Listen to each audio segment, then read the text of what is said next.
అయోధ్య నగరానికి రాజు దశరథ మహారాజు.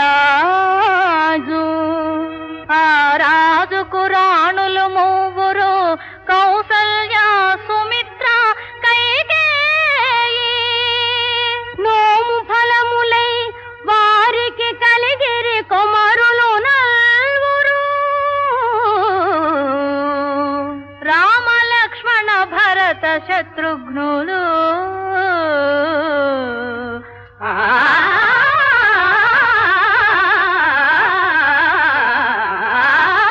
రామ కథను వినరయ్యా, ఇహ పరసు